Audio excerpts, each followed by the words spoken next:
Վերջին տարիներին իրականացվում է մի շարք ծրագրեր, որոնք նպատակաուղղված են հանրապետության գյուղատնտեսության հողային ռեսուրսների նպատակային օգտագործմանը, կարտոֆիլային տնտեսության զարգացմանը եւ կարտոֆիլային մշակաբույսերի ինքնաբավության մակարդակի բարձրացմանը։ Ծրագրի իրականացումը հնարավորություն է տալիս սորցափորձարկումների միջոցով ընտրել եւ Վրաստանի գյուղացիական տնտեսությունների համար երաշխավորել բերքինոր արդյունավետ սորտեր, որոնց օգտագործում է կապահովի բարձր եւ կայուն բերքատվություն։ Ներկաները, որոնք շրջանի հողագործներ էին, մասնակցեցին այստեղ սեմինարի Ռուսաստանի Դաշնությունից եւ Թբիլիսից ժամանած գյուղատնտեսության հմուտ հողագործների մասնակցությամբ։ Այստեղ հարցեր եւ պատասխաններ առնչվեցին ժամանած հյուրերի հետ, ծանոթացան տարբեր որակի բերքատվության ու նաեւ դեղամիջոցների օգտագործման ընթացքի պահը։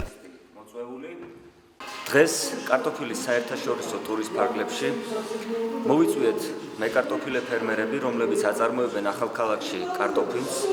ასევე მოწვეულები არიან უცხოელი სტუმრები, ვიქტორ კოვალევი, რომელიც არის საერთაშორისო კარტოფილის ტურის ხელმძღვანელი, ასევე ვლადიმერ კირილოვი და ავგუსტის წარმომადგენელი სტანისლავ კიმი. მათ დღეს ფერმერებთან წარმოადგინეს პრეზენტაცია თანამედროვე ტექნოლოგიების შესახებ, გააცნეს თანამედროვე მიდგომები კარტოფილის წარმოებასთან დაკავშირებით და ასევე ის ღონისძიებები, რომელიც აუცილებელია მაღალი და უხვი მოსავლის მისაღებად. ასეთი სემინარები და პრეზენტაციები ხშირად ჩატარდება ამ რეგიონში, რათა მოხდეს განვითარება კარტოფილის დარგის, კარტოფილის წარმოების და ხელი შეუწყოთ მაქსიმალურად ფერმერებს, რათა მათ შეძლონ ხარისხიანი და მაღალი მოსავლის მიღება. ამ პროექტის ფარგლებში კომპანია იოტო აგრო არის ხელშემწყობი და პარტნიორი, შესაბამისად ჩვენ მაქსიმალურად ვეცდებით, რომ ფერმერებს ხარში დაუდგეთ და დავეხმაროთ. Ըստ Անտրանիկ Ճնավայանի գյուղատնտեսական այս ոլորտում զանազան միջոցներ են ձեռք բերվում զարգացնելու եւ ավելի ընդլայնելու նմանատիպ աշխատանքներն ու նաեւ բերքատվությունը։ Մենք հյուր ենք հրավիրել Ռուսաստանի Դաշնությունից Ավգուստ կոմպանիայի ագրոնոմներուն իրենք սպառիչ պատասխաններ կտան մեր բոլոր հարցերուն։ Ներկայացնեմ, որ ավգուստը սովորությամբ հասել են շատ բարձունքների, աշխարհով մեկ իրենք ունին Չինաստանում, Ամերիկայում արդեն նոր արտադրամասեր ու իրենք կզբաղվին ինչպես միամյա կուլտուրաներով, այն նաև բազմամյա կուլտուրաների դեղորայքի արտադրումով։ Մենք տվյալ միջոցառումը կազմակերպել ենք ավգուստի օֆիցիալ ներկայացուցիչ Վրաստանում Յոտո Ագրոյի հետ միասին մեր հիմնական նպատակներն է նաև հետագայում անցկացնել նմանատիպ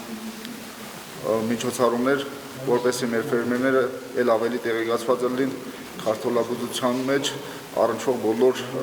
խնդիրների հետ։ Նաև մենք ինչպես նշել էինք մեր առաջի սեմինարների ժամանակ, մենք ունենք ծրագրեր բացի կարտոֆիլի բուծման, նաև մենք ֆերմերներին օգնենք, որպեսզի իրենց արտադրած պրոդուկցիան իրականացնենք թե Վրաստանի շուկայում, թե արտասահմանում։ Մենք այս մեր ծրագիրը ընթացքի մեջ է ու 2026 թվականի աշնանը արդեն կսկսենք մենք մասամբ ֆերմերների պրոդուկցիայի ռեալիզացիա նաև մենք ուզենք եվրոպական շուկա հանել։ Ավգուստը ինքը Վրաստանի շուկա մտել է մոտավորապես 3-4 տարի առաջ, բայց ցամցխջավախետիում, քանի որ Յոտո Ագրոյի օֆիցիալ պարտներ համարվինք մենք Ունիագրոն, արդեն երկրորդ տարին է ինչ ցամցխջավախետիում են ավգուստի պրեպարատները։ Նմանատիպ միջոցառումներ մենք նաև ամառը կուզենք կազմակերպած լինի արդեն միանգամից կարտոֆիլի ցանգերում կոնկրետ հիվանդությունների եւ կոնկրետ խնդիրների հետ առերես քննարկելու նպատակով։